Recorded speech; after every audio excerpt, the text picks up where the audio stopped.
Hi, everybody, and welcome back to Mile High Huddle SI. I am Kim Becker, and joining me is Chad Jensen to talk about some bombshell news that was hidden amongst all of the drama last week, Chad.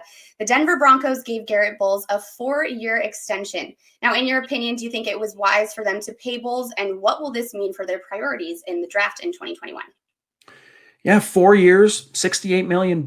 It makes him the fourth highest paid left tackle in the game. So congratulations to Garett Bolles. He's obviously come a long, long way from being the holding penalty perpetrator that he was the first, I'll say, 2.5 years of his career. So congratulations to him and to the Denver Broncos, who, they walked that desert with Bolles and went through the ups and downs and paid the price, so to speak, to get him here in terms of developing him. So credit to both parties. But was it the right deal for the Broncos to extend Bolles? I think they were in between a rock and a hard place in terms of, look, he's having his best year as a pro in a contract year. That always makes you a little cautious when you're in front office. But if the left tackle position wasn't such a cornerstone position with regard to roster building in the NFL, I think the Broncos would maybe say, you know what, let's pause. Let's hold off on the long-term deal.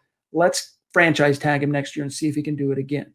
In this case, he parlayed, he played well down the stretch last year and then has had this excellent year in 2020. So the Broncos say, look, we've seen him play well in 2 seasons now. All the evidence points to this is the new Garett Bolles that's here to stay. So I do think it was a good deal, and it solves what would have been if they did get him extended or went into 2020 with questions on whether or not, they had him in 2021.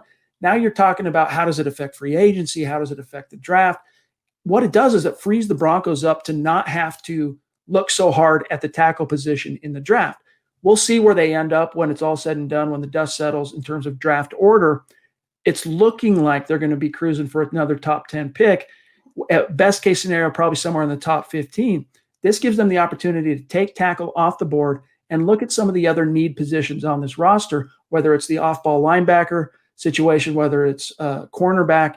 That's where the Broncos need to focus. They've really invested a lot of their resources in the draft over the last couple of years on the offensive side, and then now might be time to kind of reset and start feeding back some draft capital onto the defensive side. And getting Bolles locked up for 4 years allows them to do that.